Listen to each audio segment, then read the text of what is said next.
My friends found my dad's OnlyFans account, and they're unhealthily obsessed with his posts.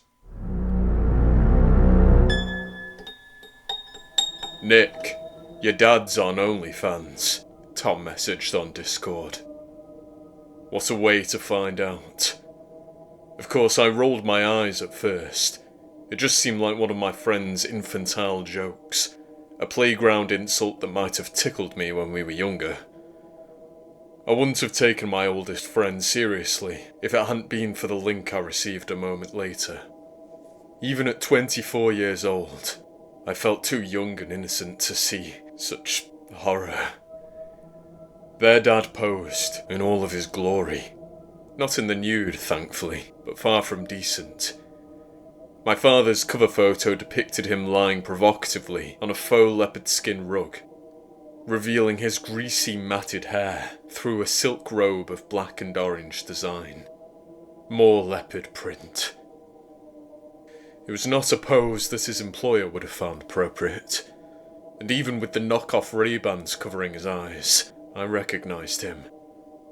That goofy smile, once so endearing, seemed edged to me. It felt as if the image were cutting my eyeballs.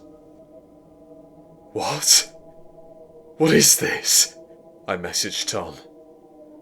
He replied, I knew Pete was struggling after your mum left, but wow. Yeah, I'm sorry, Nick. I've always wanted to see Papa Pete's gat, my other friend Simon said. Shut up, I replied. What do I do? Do I confront him? You should sub to him, Simon messaged. Bog off, I said. He's kind of right, Nick, Tom said. You need to know what's on there. No, I don't. I really don't, I replied. Then we'll do it, Simon messaged. We? Tom asked. Yeah, Tom. I'll need your emotional support and a bottle of bleach after combing through all of those photos and videos. We'll take it in turns. I look at a post, then you look at a post, Simon suggested. Papa Pete has thousands of nudes. His account dates back to 2020. How about you look at the first photo, let us know the damage, then I'll subscribe if you want to share the burden, Tom asked Simon. I've already seen it, my other friend replied. It was weird. You subscribed without telling me, I messaged, feeling betrayed by Simon. Sorry, Nick, he apologised. Curiosity got the best of me. But don't worry, I didn't see your dad's pecker or hole. For crying out loud, I replied. Please don't ever say those words again. Describe the photo, without sending it. It was worse than a nude, Simon said. Your dad was licking what looked like a wax arm. And he wore a badge attached to his lapel, labelled Mr. Morphophilia. I googled that word. Pete has a fetish for deformed people. Oh, that's not so bad, Tom messaged.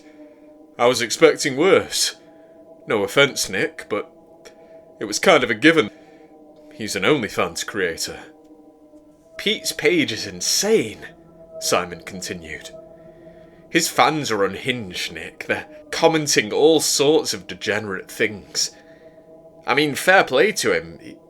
He's got a devoted following. But he might want to get some security because these subscribers are a little too into him. They're giving me psycho vibes. Want me to send some screenshots? I said nothing in response. I closed my laptop, curled into a ball under my duvet, and hoped I would wake hours later to find that the whole thing had been a bad dream, or that my friends had fooled me, created some convincing AI images of my father, perhaps. Still, I knew them. And I knew even that level of Simon and Tom foolery, as I often called it, was beneath them.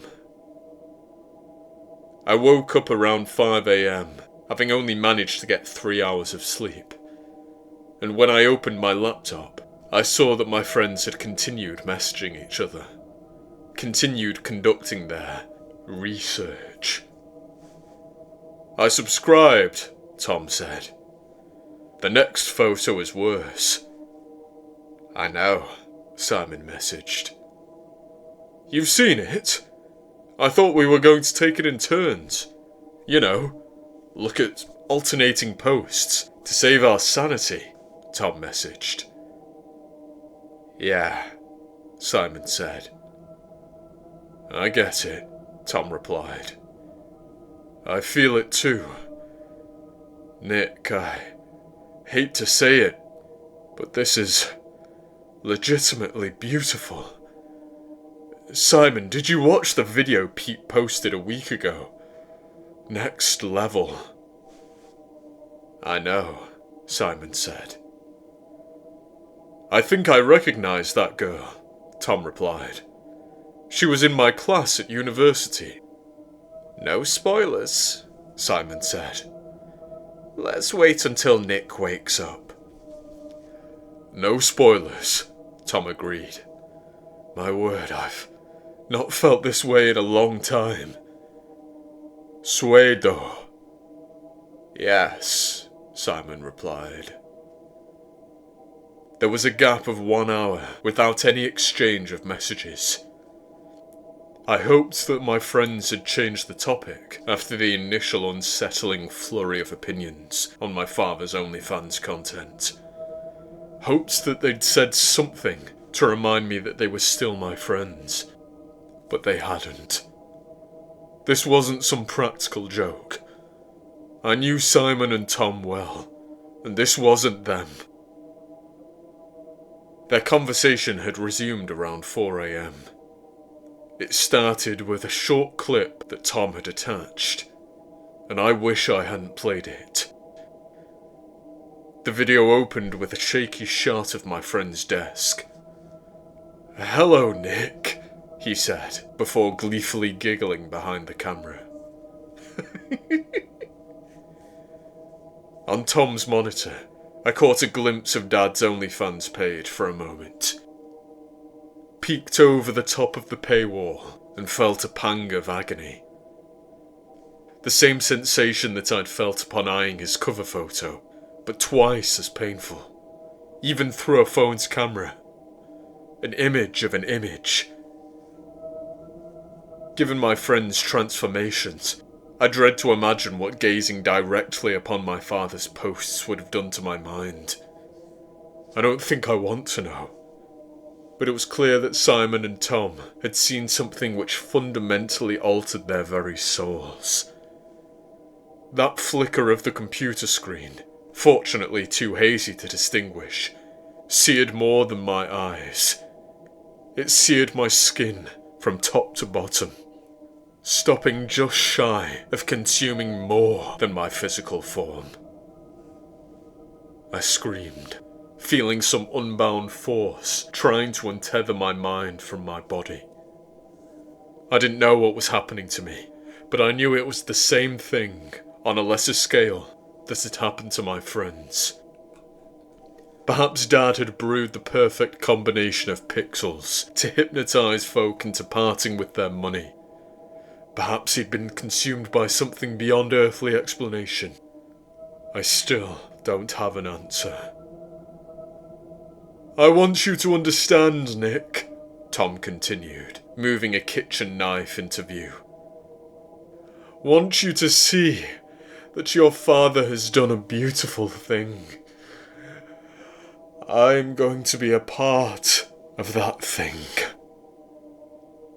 I trembled as I realised what was about to happen.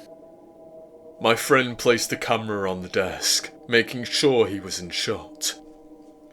There were no theatrics, no pause, no grand monologue. He seemed to be hurrying, and that was what made it all the more awful. Tom didn't utter a sound as he sawed through his right arm. The squelch of steel against flesh followed, one that even my piercing shriek didn't drown. My friend's calm demeanour, whilst enduring such pain, almost made me doubt the validity of the footage. But Tom's face moved into frame, and it told me that this was real. There was no faking his ghastly smile, accompanied by tearful, jubilant eyes. That wasn't my friend. With the terrible mashing of innards and sharp cracking of bones, my friend's forearm came loose. Came free like pulled pork, just below the elbow joint. Tom released a triumphant roar as his blade met the blood-soaked wood below. Then he let his severance instrument splash into the growing pool. My friend was shivering not with agony, but primal delight as his remaining hand lifted the dismembered limb, lifted the bloody appendage towards the camera. The video ended there. My face was painted with snot and tears, and I was struggling to breathe through sharp intakes and releases. Through a throat hoarse from screaming. That was why, when I saw a Discord message from Simon had been removed, I felt relieved. I don't know what my other friends sent, but if it were anything like Tom's video, I wouldn't have wanted to see it. However, the final 3 messages brought my teeth together. "Nick isn't ready for my video," Simon messaged. "No," Tom replied. "He isn't. But he will feel it for a moment when he watches mine. He will feel what we feel. And he will feel it for free, Simon. For free. What a gift. Do you think Daddy wants him to see?" "I think Daddy wants all of us to see," my other friend said. My garden's motion lighting suddenly sprang to life, and less than a moment later, a rock punctured my bedroom window, tore like a bullet into my room, leaving glass shards on my duvet and a lasting jolt of fear in my chest. Quivering, I shuffled along the bed, then peered around the edge of the window frame, a decision I immediately regretted. In the garden, stark naked, were Simon and Tom. Without clothes to hide behind, there was no fudging the facts. Under the bright white glare of the garden's lighting, no practical effects would have explained the dismemberment of my 2 friends. Tom stood, right arm absent, with his remaining hand gripping the left handle of the wheelbarrow below. And lying in that cart, like a bloody mound of mulch and brambles, was the still-moving body of Simon. A living, breathing body, without limbs. A mere torso, immobilised but somehow more alive than ever. Even from the top window of my home, I saw the smile on Simon's face. A face coated in trails of blood, stemming from empty eye sockets. "Nick!" Tom called from below. "I see you!"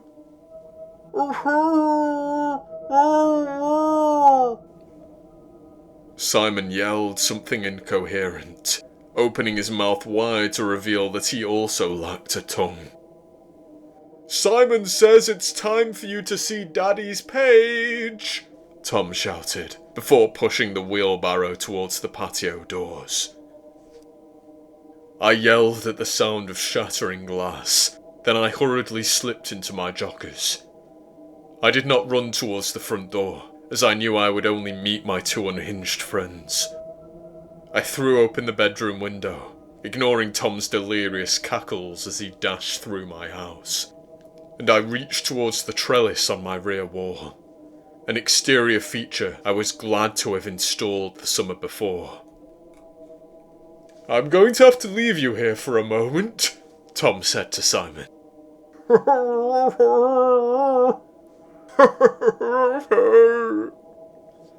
I heard Simon release a series of giddy, unintelligible murmurs, the hauntingly happy moans and groans of a man trying to speak without the means to do so.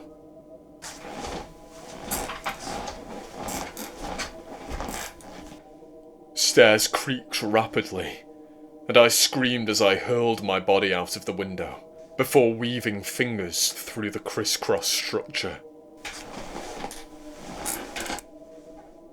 The wooden framework of the trellis bent and strained under my weight, working fiercely to cling to the wall.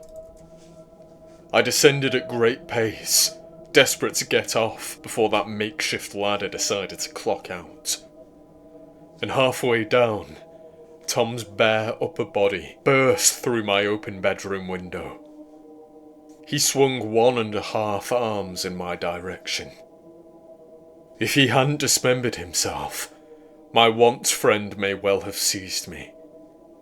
But I made it to the safety of the paving slabs below, and then I fled.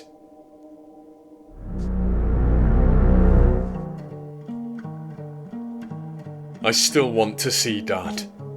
I want to know what he did to the 3,789 people subscribed to his OnlyFans account. Before all of this, we'd barely spoken in 2 years. But I don't understand what's happened to him. Don't understand why my own father would convince thousands of people to do such unthinkably odious things to themselves. I might never have known my dad at all. Maybe he has always been this way. Maybe something has changed him, much as it changed my friends. I don't understand any of it. I don't know who my father has become. And I will not be subscribing to his account to find out.